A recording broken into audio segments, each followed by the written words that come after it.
Bom, uma boa tarde a todos. Estamos então aqui para abordar o ponto, ou o tema da utopia da cidadania e da sociedade da informação, com assento no jornalismo cidadão. E vamos começar exatamente pela síntese dos debates que até agora decorreram, para chegarmos a esta conferência. E vamos começar então com Carlos Jalali, por favor. Obrigado.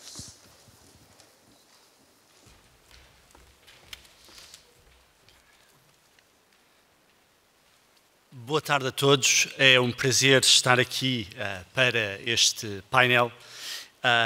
Queria agradecer, antes de mais, ao Álvaro Vasconcelos pelo convite para participar nesta série de conferências e dar os parabéns por este ciclo fantástico. E cabe-me aqui tentar lançar um tema que é extraordinariamente atual. E é um tema que lida com tecnologias, com transformação tecnológica, e eu decidi começar por abordar este tema recuando 500 anos. Recuando à utopia original de Thomas More. Esta imagem, como alguns reconhecerão, é uma ilustração que consta da edição original do livro de Thomas More. E recupero esta imagem porque ela, de certa forma, ajuda-nos a relembrar que o nosso foco aqui é a dimensão utópica das várias dimensões que vamos analisando neste ciclo. No livro Thomas More, Utopia é um local, é uma ilha criada artificialmente, localizada no Novo Mundo, e o livro, como sabemos, retrata e relata a descrição desta supostamente república ideal. As intenções de More com o livro Utopia são amplamente debatidas, ainda subsiste um debate sobre se o objetivo era valorizar ou criticar estas dimensões utópicas, mas a verdade é que o termo que ele cunhou ganhou vida própria desde então, e embora existam diferentes conceptualizações do conceito de utopia, o termo é usualmente aplicado, como refere Rachel Levitas, para descrever a expressão em textos e na prática política do desejo por uma forma melhor de viver, uma forma ideal de viver. Bem, eu retomo esta ideia original da utopia porque é algo que nós vemos em muito do discurso associado às transformações na tecnologia, sobretudo nas tecnologias de informação. E recupero aqui, a este respeito, Nicholas Negroponte. Nicholas Negroponte, alguns poderão saber, foi o fundador e foi diretor do Media Laboratory do MIT, nos Estados Unidos. E recupero porque ele, há cerca de 20 anos, em 1997, numa conferência em Bruxelas, sobre precisamente tecnologias de informação, fez algumas afirmações, algumas previsões que eu acho que são relevantes para trazer este debate. Ele afirmava que o potencial da rede global informática estava a ser significativamente subestimado. Para quem se lembra de 1997, como eu, é uma afirmação válida. Nós, na altura, dificilmente tínhamos ideia do peso, do impacto que estas tecnologias teriam na vida diária, como é que elas seriam, digamos, uma dimensão central da ocupação do tempo e da atenção das sociedades contemporâneas.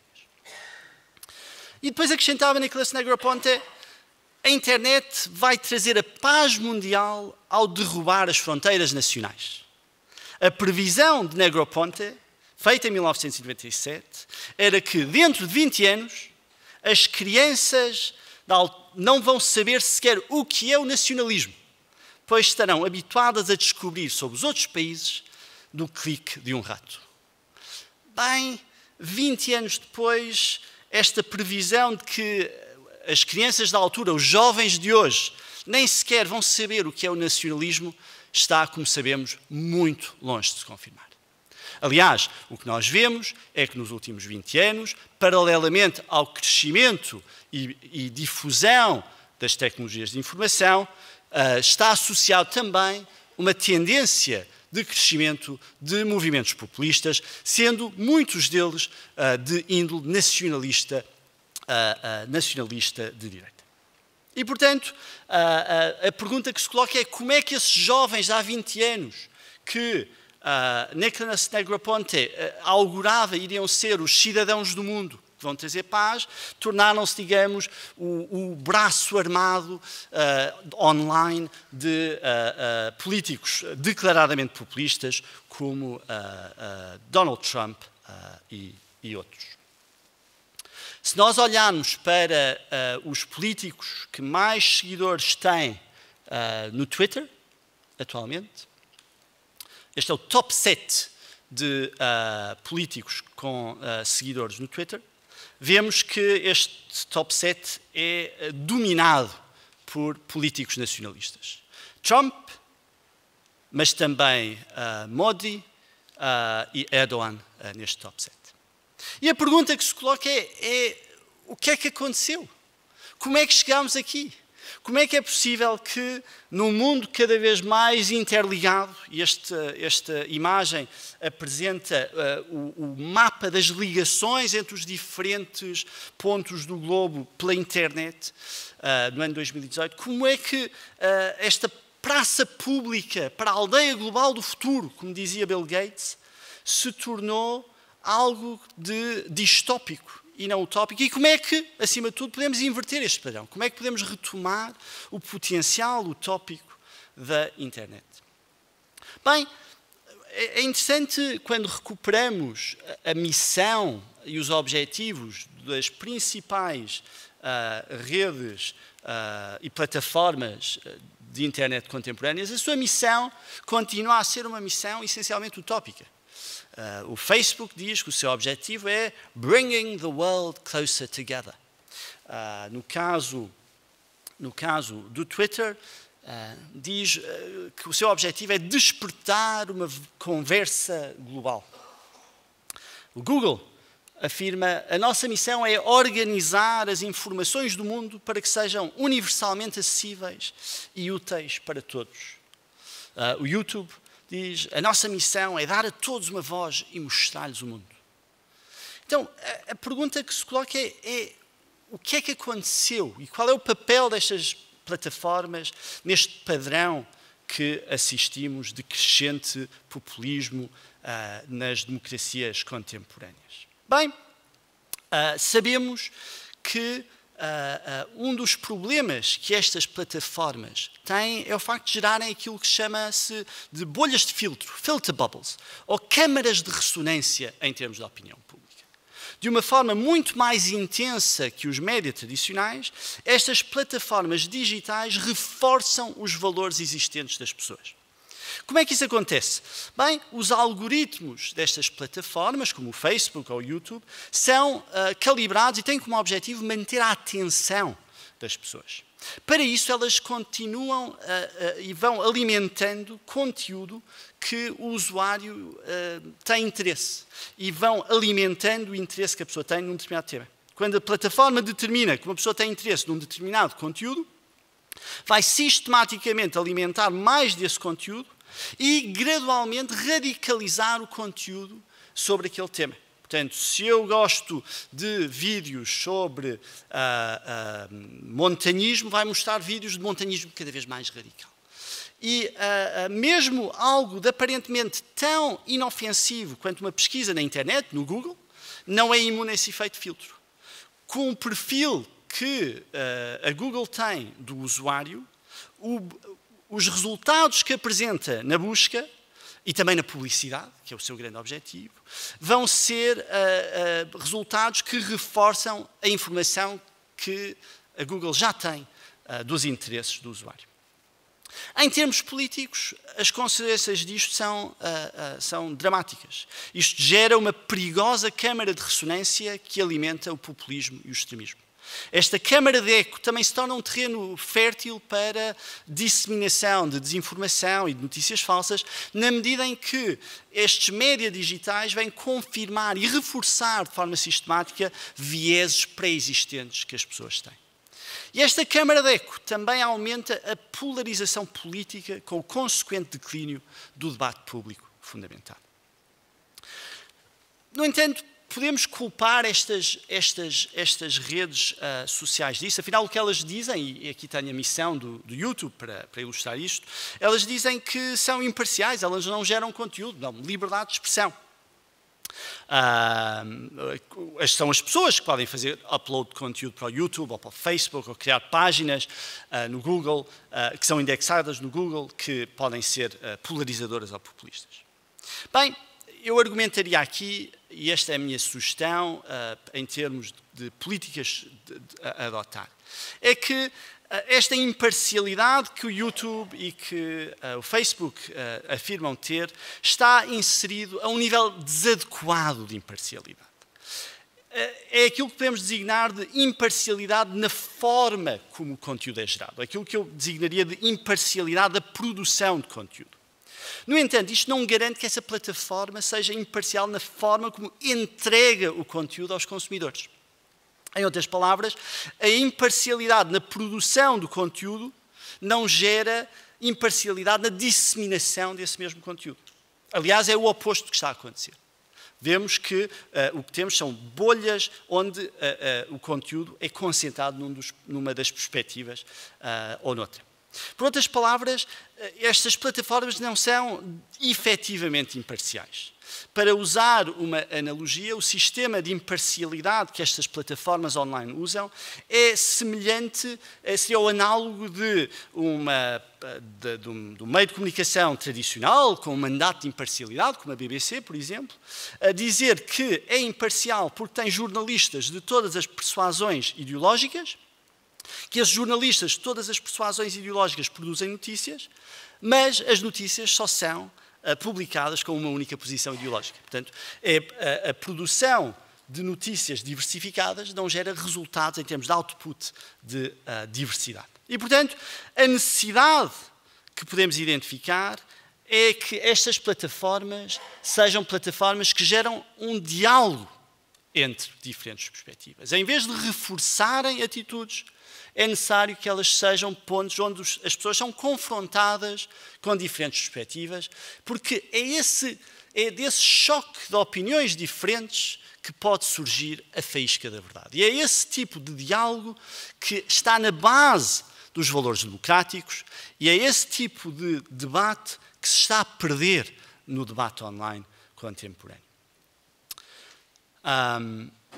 Há várias outras propostas que vão ser debatidas neste painel. A minha função é falar cerca de 10, 15 minutos, que estou agora a terminar.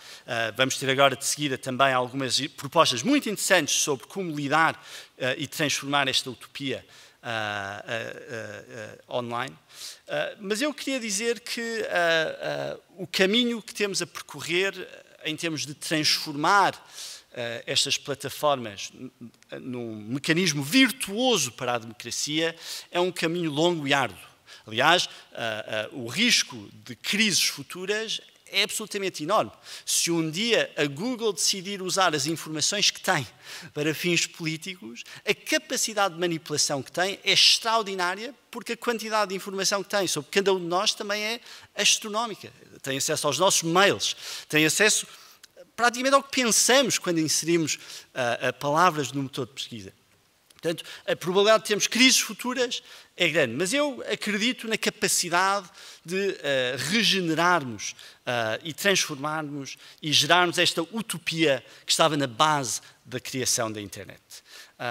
Oscar Wilde tem uma citação genial que eu descobri hoje, que o Álvaro tinha citado num artigo de janeiro de 2016 sobre uma nova utopia, a Europa Democrática, e ele dizia que, Oscar Wilde dizia que um mapa do mundo que não inclua a utopia não merece ser sequer olhado. E, portanto, temos que olhar para esta utopia e construir a utopia online. Obrigado.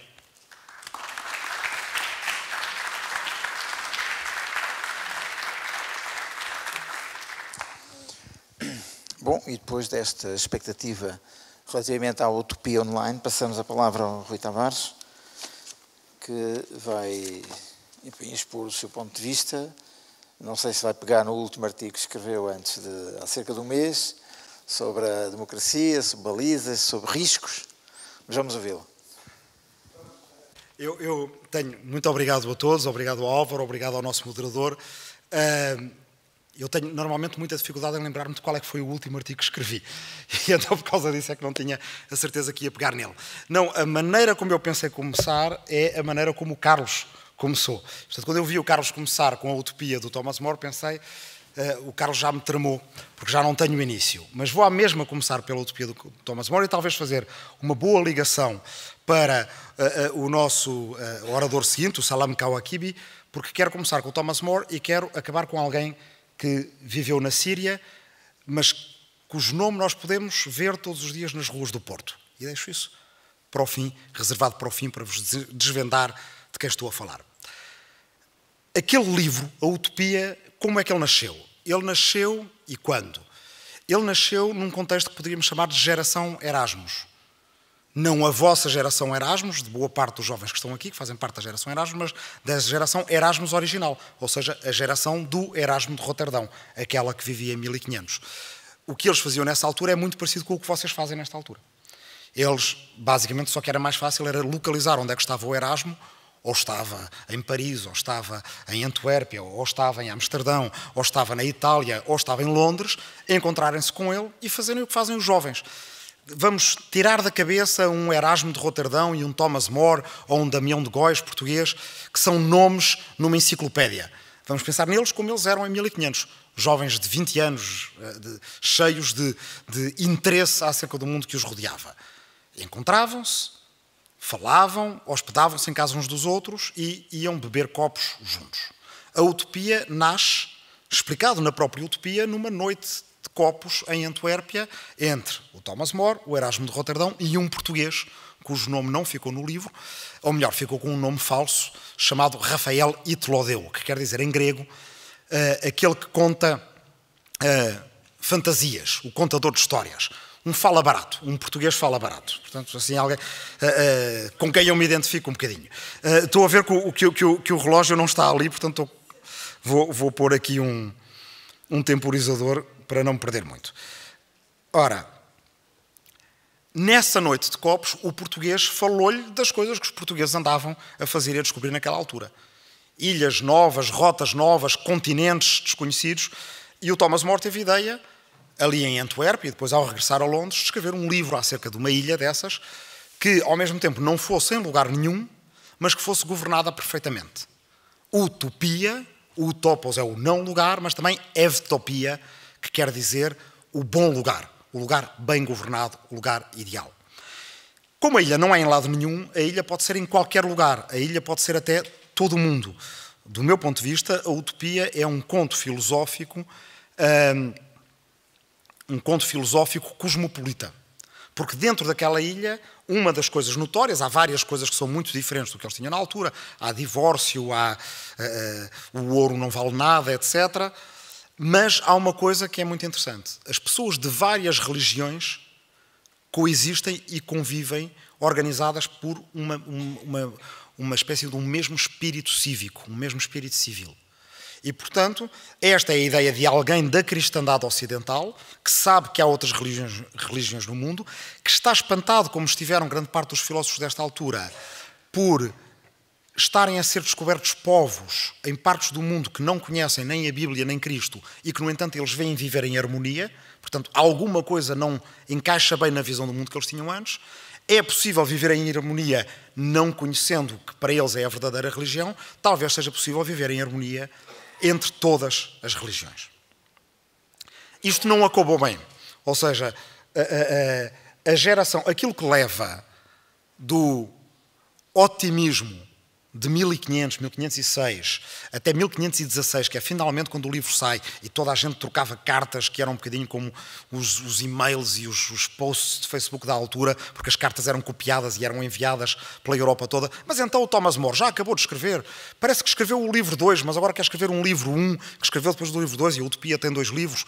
Quando é que ele se despacha? Em 1516 sai a Utopia, com esta visão de uma unidade civil, onde se pode viver mesmo sendo de etnias, de religiões diferentes, etc. Em 1517, um ano depois, um monge alemão chamado Martinho Lutero prega, primeiro no sentido de pregar com a boca e depois pregar mesmo com pregos e martelos, as suas 95 teses na porta da Catedral de Wittenberg, e acontece uma coisa surpreendente para quem viveu a primeira parte otimista desta geração.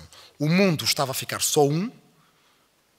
1519, o Fernando Magalhães parte a dar a volta ao mundo. O mundo estava a ficar um só, a Europa estava a ficar duas, católica e protestante, a Europa Ocidental. Seguiram-se as guerras de religião.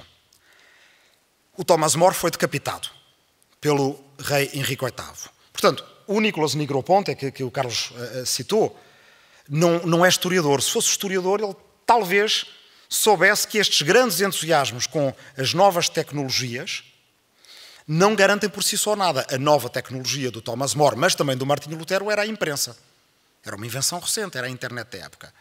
O próprio Martinho Lutero, depois de pregar as suas 95 teses, em 6 anos depois, já estava a avisar outros, também protestantes como ele, cuidado, a gente sabe como é que estas coisas acabam, como é que elas começam, não sabemos como é que elas acabam, e no caso, em 1524, acabaram com o massacre de dezenas de milhares de camponeses, convencidos por outros Martinhos Luteros menores da Alemanha. Dizia eu, o Thomas More perdeu a cabeça. Mas hoje, 500 anos depois, falamos aqui do Thomas More. Ainda ninguém mencionou o nome do homem que lhe mandou cortar a cabeça, o Henrique VIII. Quer isto dizer, é uma lição moral para nós. Enquanto podemos ganhar a batalha da convivência, da generosidade, a batalha da utopia, de criar uma política que não se separa, não é detida por nenhuma fronteira, nós devemos lutar por ganhá-la. Se vermos que as forças do egoísmo, do tribalismo, da destruição estão a ganhar, devemos fazer o que eles fizeram, pôr as ideias num papel, fazê-las transitar para as gerações futuras, para elas prosseguirem com o testemunho. E assim aconteceu. Bem, vocês sabem, e não é por causa disso que eu estou a mencionar isto, porque mencionaria mesmo se não houvesse uma campanha eleitoral para o Parlamento Europeu, vai haver eleições para o Parlamento Europeu. As primeiras eleições que tivemos para o Parlamento Europeu foram em 1979. Eu já era vivo. Quando é que foi a primeira proposta de criação de um Parlamento Europeu? 1693. Há mais de 300 anos. Um inglês chamado William Penn, depois de ir à América, descobriu que era europeu e escreve um pequeno panfleto a sugerir a criação de um Parlamento Europeu. As ideias podem levar tempo, mas, ao contrário do que estava na moda dizer-se aqui há uns anos, são as ideias transmitidas através das mais diversas tecnologias, é o conteúdo que é a mensagem, não é o médium que é a mensagem. Não é? O Marshall McLuhan, nos anos 60, dizia "The medium is the message", ou seja, a mensagem não é o que passa dentro da televisão, a mensagem é a própria televisão. Eu oponho-me radicalmente a isso. O conteúdo é a mensagem.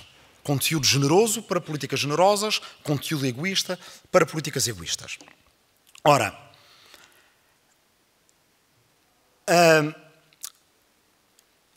o contexto em que o Thomas More e o Erasmus se moviam é um contexto de espaços públicos. As universidades eram espaços públicos, as tabernas eram espaços públicos, a imprensa era um espaço público virtual, mas era um espaço público.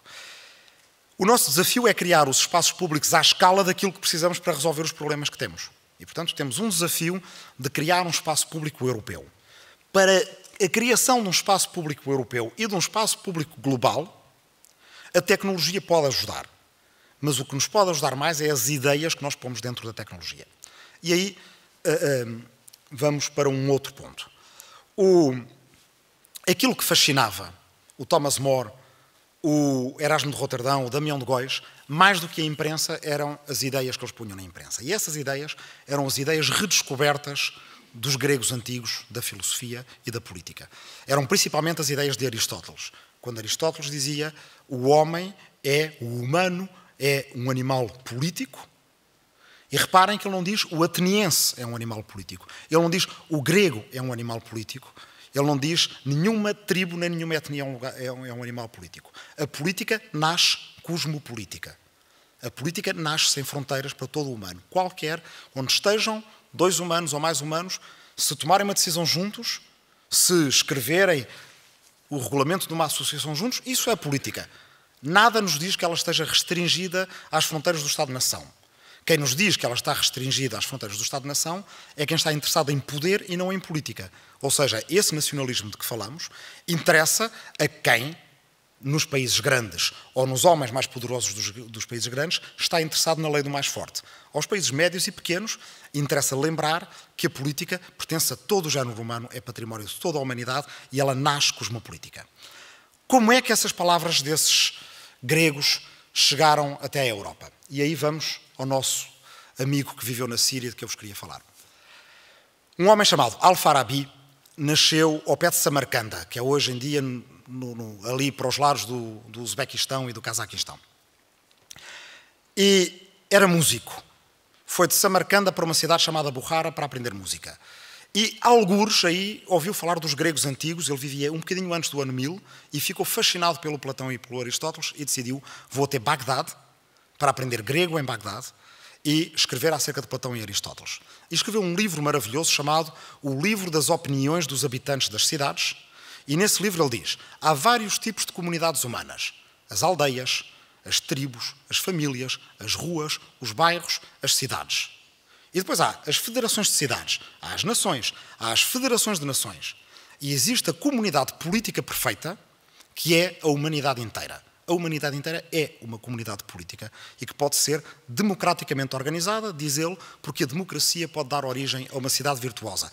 Era ainda mais otimista do que o Aristóteles. Ele chamava isto a falsafa al-Medina, que em árabe quer dizer a filosofia da cidade, ou seja, a filosofia política. Um sírio chamado Al-Ghazali, portanto, do mesmo país de onde vem o nosso convidado seguinte, achava isto um disparate. Só se podia chegar à felicidade não através da filosofia, mas através da religião.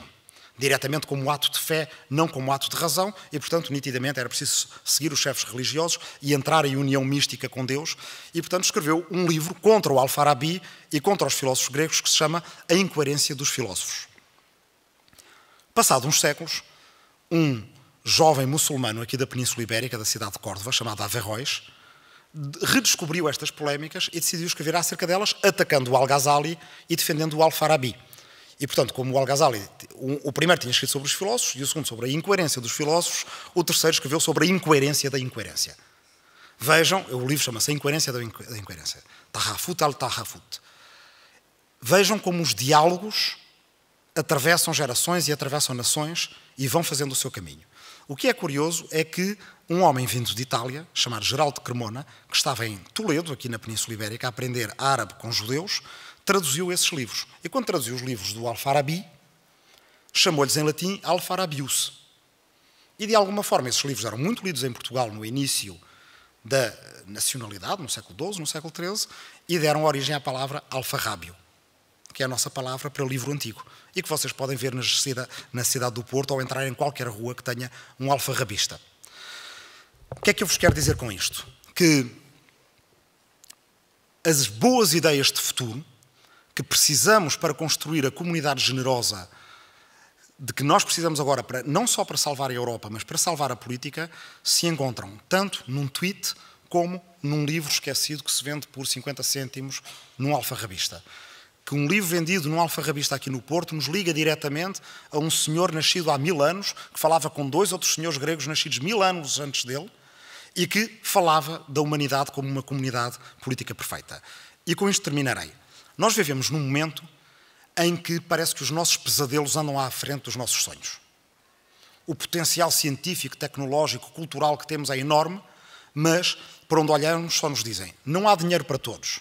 Não há Europa para todos, não podem entrar todos. Não há planeta para todos, o planeta vai acabar antes das próximas gerações se puderem gozar dele. Alguns destes alertas são importantes e são factuais, são críticas importantes para a política que estamos a viver. Mas às vezes pergunto-me se não exageramos ao dar só parte da resposta, parte do alarme, e não explicar às pessoas como é que podemos fazer para sair dele.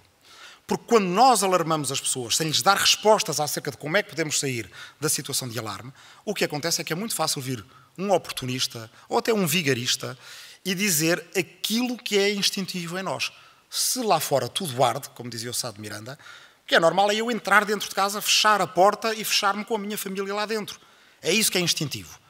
Mas se nós dissermos às pessoas, atenção, aquele fogo é controlável, fazes melhor em sair de casa, em juntar-te ao teu vizinho, em fazerem uma fila com os baldes de água e apagarem o fogo, é melhor para ti, para o teu vizinho, para a família do outro vizinho, nós estamos a substituir a política do egoísmo pela política da generosidade. E este é o papel importante que desempenha o que eu chamaria de otimismo trágico, saber que as grandes desgraças podem acontecer, mas saber que é preciso politicamente defender, optar pelo otimismo, porque o otimismo dá às pessoas uma noção de como é que se pode fazer. E, dando às pessoas uma noção de como é que se pode fazer, nós podemos, a Europa não precisa de acabar, nós podemos construir uma democracia à escala continental que será a maior democracia transnacional do mundo, e com essa maior democracia transnacional do mundo, nós podemos ter um plano, um Green New Deal, um plano de investimentos públicos para fazer a transição energética de que precisamos, para investir nos empregos da economia verde. Há milhões deles para construir no continente europeu, para fazer os pequenos trabalhos nas cidades, até de renovação de edifícios, de que precisamos. E, portanto, daqui a 2 gerações, o pior terá passado e teremos conseguido salvar a viabilidade para a vida no planeta. Há a Europa para todos, porque nós sabemos e sempre soubemos como fazer reinstalação de refugiados. Não é difícil. Ou se faz com cotas e reinstalação com tempo, trazendo as pessoas dos campos de refugiados, sem elas precisarem de arriscar a vida num barco no Mediterrâneo, ou faz-se com um passaporte internacional humanitário, em que as pessoas, diretamente, aquelas que são refugiadas, embarcam, em vez de se meterem numa jangada e pagar milhares de euros a um traficante de seres humanos, metem-se num avião, no aeroporto, e pagam centenas de euros para chegar a um país seguro. Houve uma pessoa que chegou a Portugal com um passaporte internacional humanitário e nós hoje em dia não nos queixamos disso, chamava-se Calouste Gulbenkian. É possível, há dinheiro para todos, o PIB mundial, dividido per capita, dá cerca de 18 mil euros por cada pessoa por ano, é bastante acima do salário mediano, acima do qual metade dos portugueses ganham. Portanto, há mundo para todos, Europa para todos, dinheiro para todos, política para todos.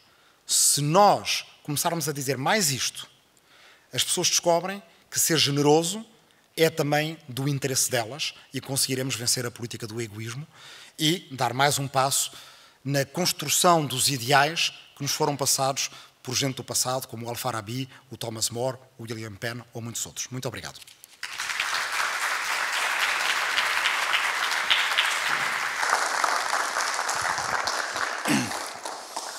Bom, e depois desta interessante aposta na utopia da generosidade, passamos para Salam, que vai também fazer o Kabakibi, diretor do Arab Center of Research and Policy Studies, investigador associado à ARI, que vai falar e vai apresentar também os seus pontos de vista. Thank you, Mr. the President. I hope everybody have translation equipment. First, I'm sorry for my exotic English, but also I will have exotic subject also. Utopia for me as a Syrian first, because I have the French nationality, I believe I am French also citizen, but I feel, especially when Syria it's in the crisis, this crisis, as a Syrian. The utopia used to be for me the beginning of the first demonstration in Syria in 2010. 2010, I was in Aleppo and going to visit my parents for Christmas.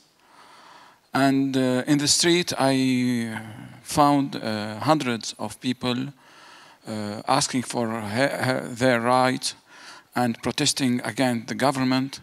And the policeman was very gentle and keep quiet and don't attack the demonstrator. I was really and very positively surprised. I wanted to ask people why they demonstrate, for which reason exactly. I go more closely to the demonstrators, and for a moment someone say, "Stop, you don't see we are filming, we are turning a soap for a TV." And it was the first deception of my utopia, because it was a soap, it was a cinema moving in the street, because in Syria, since 5 decades, we don't have any demonstration in the street against even our husband or our wife. Then in 2011, in March 2011, some young people following the Arab revolution in Tunisia and Egypt, start to demonstrate in the court of their school. They was arrested, tortured, and killed. 10 to 13 years old. Their parent goes to the head of the security, and this time he used to be the cousin of the president of Syria.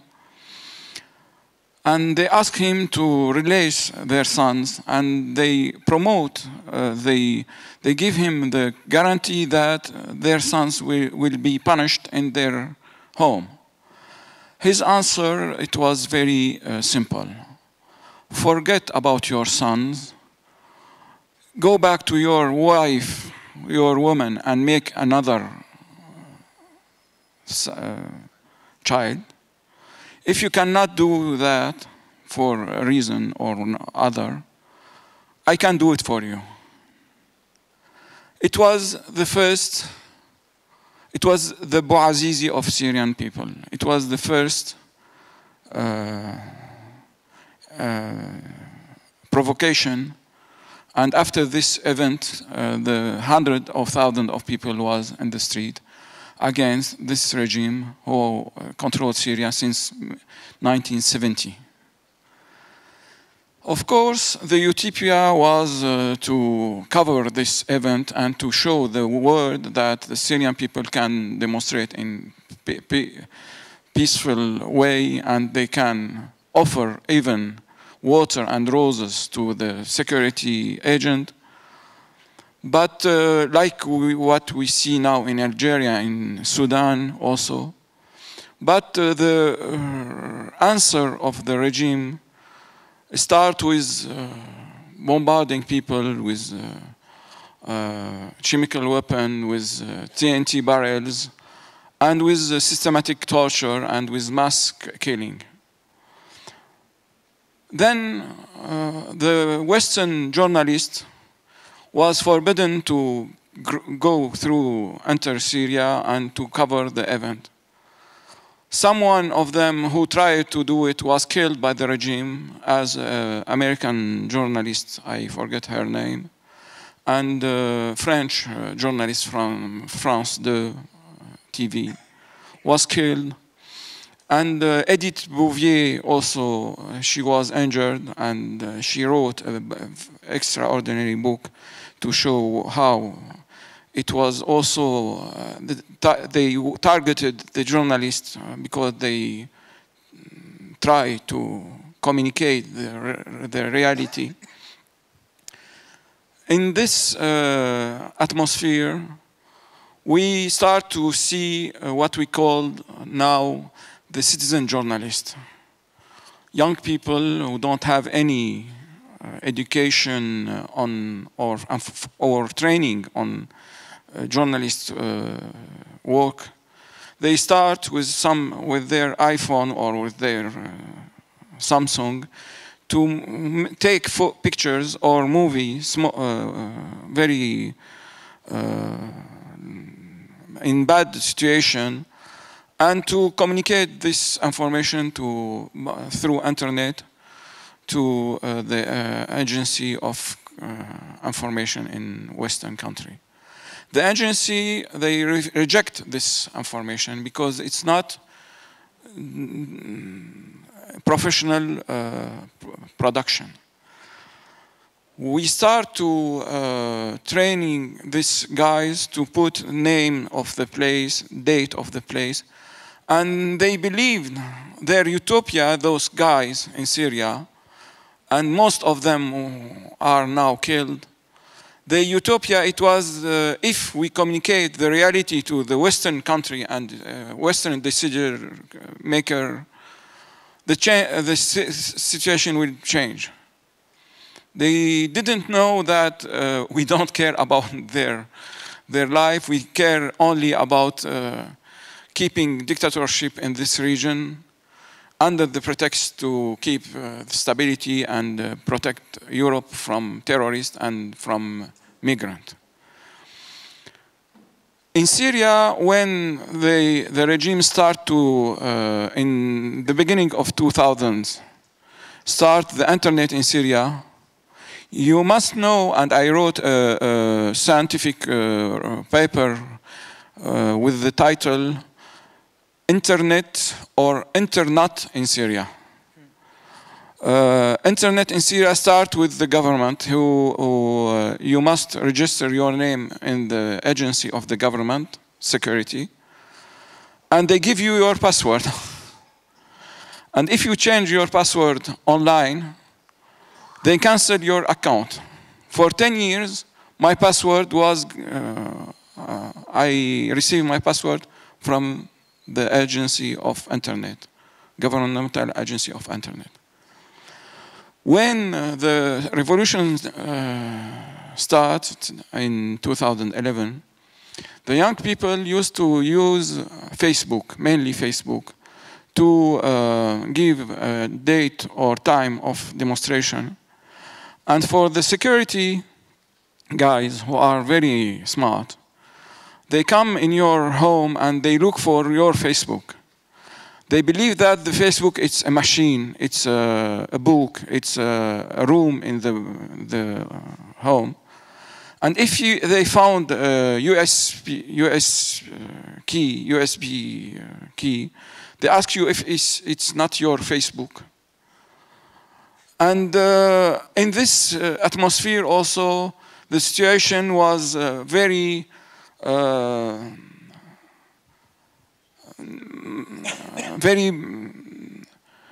it was not very good known by the Western people, normal people, citizens in Europe.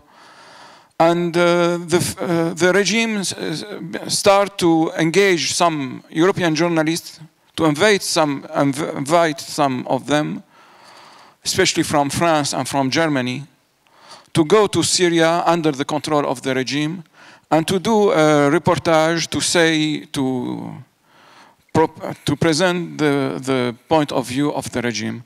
And from other side, the citizen cannot communicate their pictures or their information to a Western agency. Emir Habibi, a Palestinian very famous writer, wrote a book with mixing two words, pessimistic and optimistic. And in French, we translate the word, because it's new word, mixing those two words. Pessimistic and it's very, we can apply this situation for all those young people who used to believe on the European values, democracy, human rights, but for a moment they believe it's fake news. All those values, it's fake news. And they start to be more radicalized. Don't ask people in this area under bomb strike. Today, we talk here in north of Syria, the Russian aviation make strikes against civilians. Every day, 100 to 200 people, civilians, are killed in Syria. Even the Western allies, when they make their famous victory against ISIS, Islamic State, they killed 2,000 civilians in Raqqa. Till now, we don't have any picture of one person from ISIS kidnapped by Western allies or their mercenary in the north of Syria. But we have many pictures of many civilians killed by the airstrike of the aliens or by the Russian. All those airstrikes under the title of fighting the terrorism. Once they asked me in the media in French how to fight against the jihadists. My answer, it was very simple. Stop to produce jihadists. You produce jihadists, where you neglect the destiny of thousands of people because and you want to renew the relation with the dictatorship, now Sisi in Egypt. The main support of Sisi who is France, it's European Union, it's United States, it's Israel, and General Haftar in Libya. Who support General Haftar in Libya also? Who support all the counter-revolutionary in Arab world? It's not the dictatorship, it's not only Russia, it's not only the autocrat regime in Moscow, but also the democratic regime in Europe. I am unfortunately now the utopia in this area, now it's destroyed. But not only it's the responsibility of the regime of this area, not only the responsibility of those who are, if you want, the radicalized people in this area, it's also the responsibility of us here in Europe. We, from one hand, we give money to human rights NGOs. From other hand, we give weapons to the regime. And we close our eyes when Sisi put thousands of people in prison, when Assad killed 500,000 of Syrians. And I finish with this citation of Assad himself. For one time in my life, I can quote Assad. He said, "It's true," I start the quotation, "it's true, we lost 500,000 people killed in Syria. It's true, 7 million Syrians leave Syria to outside, but at least we have a homogeneous society now." It's the first time after Hitler this sentence was pronounced, and Europe don't care.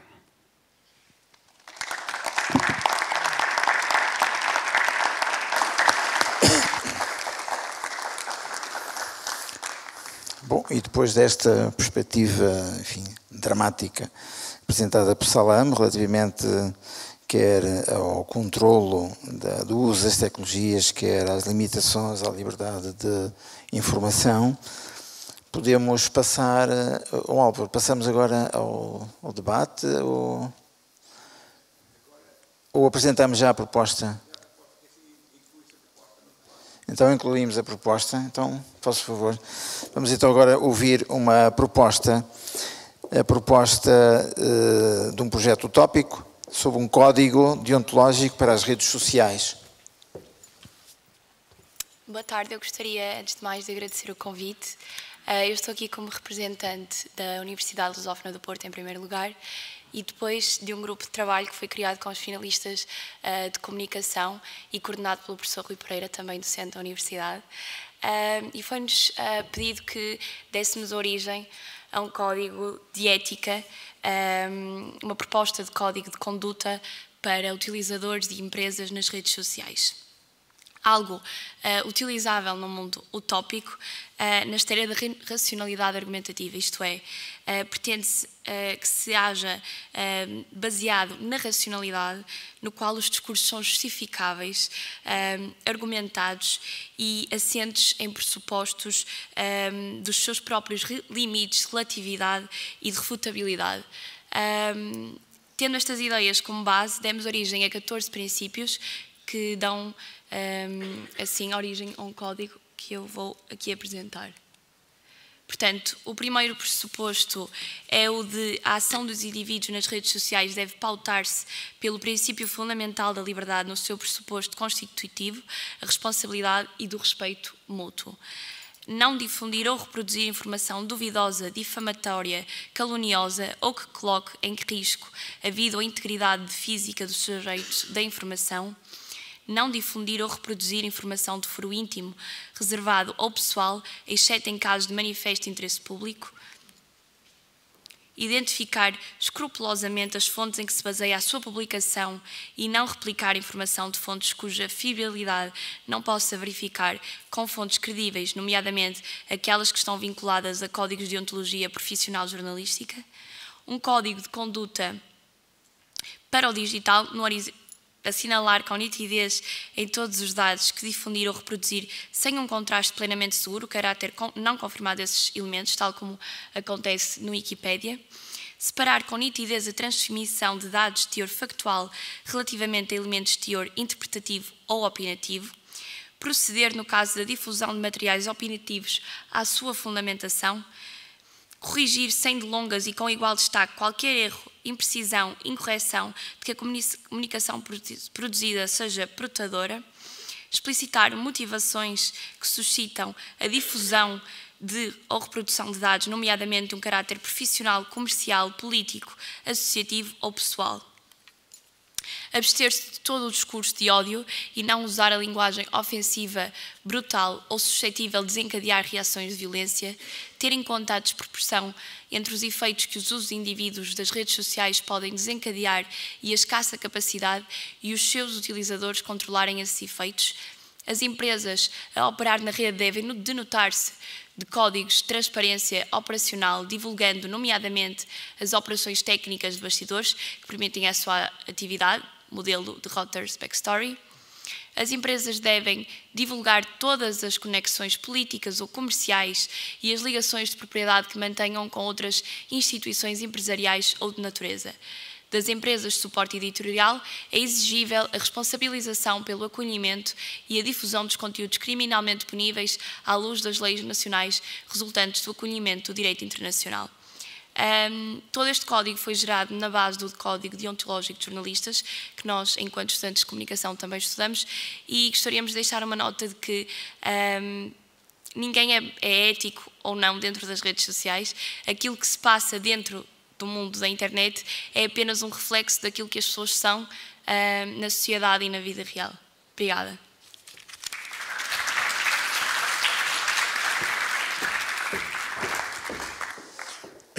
Bom, então temos agora as três perspectivas que foram apresentadas e, enfim, esta sugestão, este projeto utópico para a nossa reflexão. Este projeto toca em alguns aspectos relacionados com o código, inclusivamente com o Código Deontológico dos Jornalistas e também com alguma legislação, ou melhor dizer, com algumas observações que já foram trazidas, quer no campo dos direitos do homem, em termos da Comissão Europeia, e também da defesa de determinadas formas de usar a internet e o campo digital. Portanto, agora, eu creio que se poderia lançar... então agora a palavra ao Pedro, para poder, como relator, também tomar a palavra. Muito obrigado. Olá, Pedro. Boa tarde a todos e a todas. Bem, eu faria apenas uma pequena introdução para as duas perguntas que vou fazer e que, no fundo, procuram recentrar um pouco o debate em torno desta ideia de sociedade da informação como uma utopia sobretudo relacionada com uma utopia de uma nova participação cívica do ponto de vista político. E as redes sociais, nas várias intervenções que têm tido lugar nesta conferência, têm sido ora descritas como sendo uma nova esfera pública, ou uma nova dimensão da esfera pública, e também como uma nova ferramenta para a participação cívica e política. Isto leva-nos, por um lado, a uma conversa sobre as potencialidades do ponto de vista do empoderamento, da convocação de manifestações, do envolvimento de toda uma nova geração de ativistas e, do outro lado, da proliferação de fake news, populismo, etc. E por isso a minha primeira pergunta era sobre o futuro da sociedade da informação. E era perguntar se aceitamos definitivamente o caráter das redes sociais como sendo uma nova dimensão da esfera pública cívica. Ou seja, existe ou não salvação possível para as redes sociais como forma de diálogo democrático, deliberativo. Eu faço esta pergunta porque recordo, por exemplo, a questão dos blogs seriam certamente um tema que traríamos aqui se estivéssemos até esta conferência há 10 anos atrás e foram desaparecendo. Falamos hoje também de problemas de adição, de dependência em relação às tecnologias às quais é preciso dar resposta e combater junto dos mais novos, e também a toda uma nova geração de pessoas que vêm tentando desligar das redes sociais. E, portanto, a minha pergunta é: aceitamos que é uma nova esfera pública ou uma moda, uma dimensão passageira? A segunda pergunta seria sobre o presente. É que, enquanto ela é atualmente e de forma inequívoca um novo espaço de combate político, de disputa pelas ideias, como devem os agentes políticos e os cidadãos responder àquilo que vem acontecendo, nomeadamente na era da desinformação, das fake news? Foram aqui propostas ideias de regulação mais apertada, de correção do enviesamento para permitir um debate mais limpo e democrático, um novo código deontológico que permita participar nesta esfera pública. E, portanto, eu pergunto se a resposta às fake news ao populismo é engage in the debate, responder, disputar esse espaço, ou, pelo contrário, fazer aquilo que por vezes tenta fazer, por exemplo, o jornalismo, que me parece aos poucos vir retraindo para o velho jornalismo, valorizando o papel dos jornais, cada vez mais pagos e com conteúdos muito específicos que deixam de estar disponíveis nas redes sociais, e mesmo um certo abandono daquela ideia de um jornalismo cidadão versus um jornalismo por jornalistas. Estas seriam as duas perguntas. Muito obrigado. Muito bem, vamos então passar aqui pelo painel. Começava talvez pelo Carlos. Obrigado ao Pedro pelas excelentes perguntas. Bem, depois de falar de Nicolas Negroponte e das suas previsões, eu não vou prever se as redes sociais são uma forma permanente de espaço público ou não. Agora, o que eu posso dizer é que as tecnologias de informação são um elemento central e que vai continuar e vai perdurar ao longo do tempo. Pode haver uma mutação, podem não ser estas redes sociais, podem ser outras, podem ser novas formas de usar estas tecnologias de informação para proporcionar debate público, mas acho que é impensável, salvo um cataclismo substancial, voltarmos a um contexto onde estas redes não estão omnipresentes na nossa vida. Isso creio que é inevitável. Agora, a questão que se coloca é como é que asseguramos que estas tecnologias geram um debate virtuoso, um verdadeiro debate, e não apenas um grupo de discursos que são monólogos virados para quem já tem aquela opinião. Não é? Aquilo que se diz em inglês, preaching to the choir.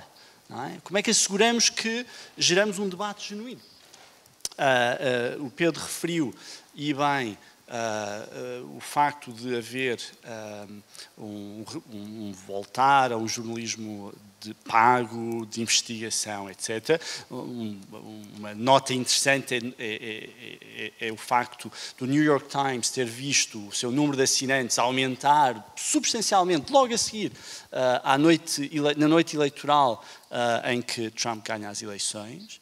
O que é interessante, é bonito, mas estes assinantes não são apoiantes de Trump, certo? E esse é que é o problema. E esse é o aspecto onde as ferramentas tecnológicas que temos neste momento, seja Google, em termos de motor de pesquisas, seja Facebook enquanto rede social, seja YouTube enquanto plataforma de vídeo, elas têm uma motivação. A motivação central é prender a nossa atenção, porque é prender a nossa atenção que tem retorno financeiro. Quanto mais tempo passarmos lá, mais retorno financeiro temos. E a forma como fazem isto é alimentando aquilo que de pior temos. Não estão a alimentar a política da generosidade, que o Rui Tavares referiu e bem. E, portanto, não temos o genuíno debate de ideias. Retomo algo que disse, é uma frase que não é minha, eu não identifiquei na altura, é de um dos grandes pensadores, alguém que admiro imenso, do início do século XX, que dizia que é do choque de ideias diferentes que surge a faísca da verdade. Nós, neste momento, não temos esse choque, temos diálogos, monólogos distintos, e acho que é isso que é preciso alimentar no espaço público. Obrigado. Muito bem, Rui Tavares. Ora, eu em relação à primeira pergunta, um historiador tem sempre muita dificuldade em falar do futuro, ou melhor, tem muita facilidade em falar do futuro usando exemplos do passado. Sem recorrer a eles é que se torna difícil. Porque para nós o passado é um enorme repositório de experimentalismo e de exemplos de maneiras de fazer as coisas, e é com base nessas histórias, nesses dados, nessas informações, que nós conseguimos imaginar o que pode acontecer no futuro. Então, eu vou responder à pergunta situando-me no século XVIII. O século XVIII é conhecido pelos historiadores, por um filósofo como o Jürgen Habermas, como o século no qual nasceu verdadeiramente a esfera pública europeia. Aquilo em alemão, então, este público ele diz Bürgerlich, portanto é ou a esfera cidadã, a esfera cívica, ou a esfera pública, ou até a esfera burguesa. Mas quer tudo dizer a mesma coisa. Quer dizer uma coisa que não é a esfera oficial e também não é a esfera do domínio privado e da intimidade. Portanto, é um lugar público onde nós temos uma conversa, é aquilo que os filósofos da época, do próprio século XVIII, chamavam a República das Letras. Era uma república que não existia em lugar nenhum do mundo, mas que existia em todos os lugares do mundo. E a maneira de ser um republicano das letras era participar da conversa entre os republicanos das letras. Há uma coisa curiosa. Se nos esforçarmos aqui um bocado e pensarmos qual é que foi a revolução tecnológica que ocorreu no século XVIII que permitiu a criação desta esfera pública. Podemos estar aqui um bocado a pensar, mas não foi nenhuma. A grande revolução tecnológica que tinha havido antes, uns séculos antes, foi a da imprensa. Outra grande revolução tecnológica que ocorreu depois foi a da fotografia. Depois a do jornalismo de massas, mas isso já é século XIX. E a fotografia também é século XIX. A rádio no século XX, a televisão no século XX. A esfera pública europeia, na verdade, não nasceu dependente de nenhuma tecnologia. Ela nasceu aqui, na cabeça das pessoas do século XVIII.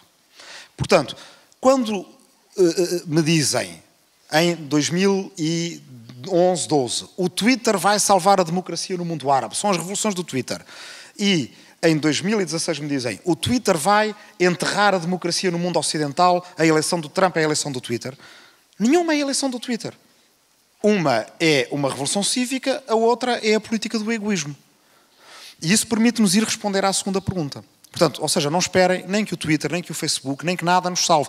Pode ajudar, evidentemente. A nossa democracia do futuro, com a tecnologia que temos, incluindo a democracia transnacional europeia de que eu falo, pode ser apoiada pela tecnologia. Se nós tivermos ótimas ferramentas de tradução automática, significa toda a gente poder ter nos seus grupos de amigos transeuropeus aquilo que temos pago com muito dinheiro público no Parlamento Europeu, que é cada pessoa se exprimir na sua língua e participar num debate político em termos de igualdades, não é? Não tem todos que falar inglês, com vantagem para quem é anglófono nativo, etc.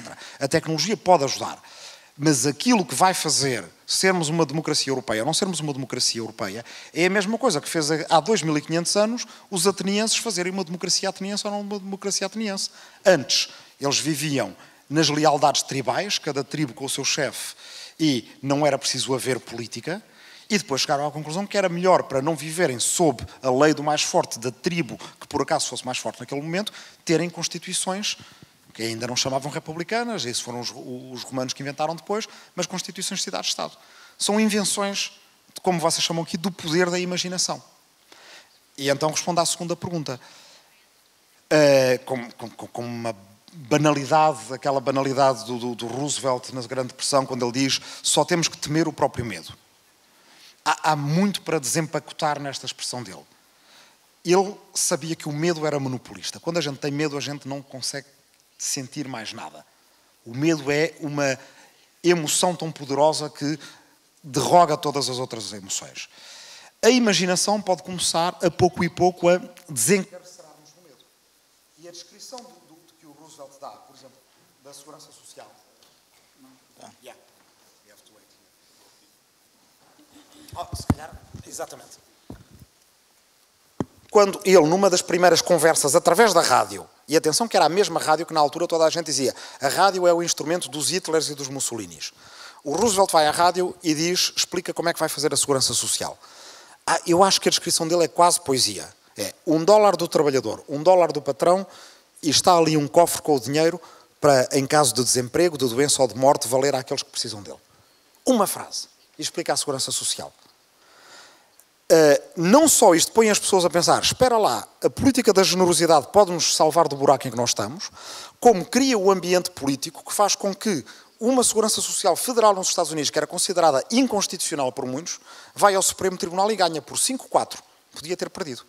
E assim foi criada a segurança social americana. Eu ainda conheci gente, ex-imigrantes nos Estados Unidos, no meu bairro em Lisboa, que com orgulho diziam que eram filhos daquela segurança social. Ainda recebiam o que eles chamam o federal check. Portanto, está em nós inventarmos as imaginações que nos vão desencarcerar do medo.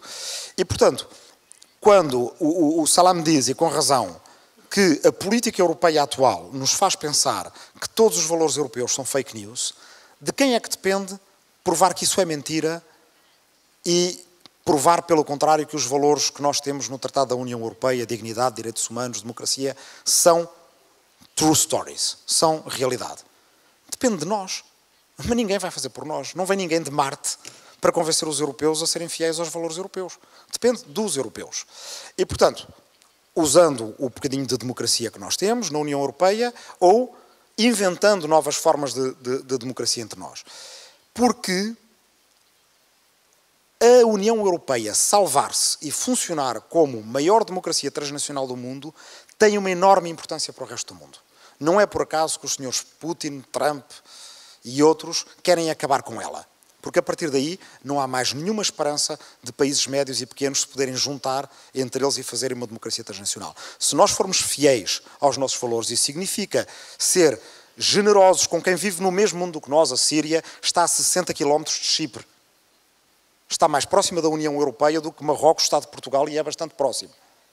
Se nós nos levantarmos com a nossa voz para fazer a Europa ser fiel aos seus valores, aí damos um exemplo ao mundo que pode frutificar noutras regiões do mundo. E, portanto, com a nossa imaginação, desencarcerar a humanidade do medo.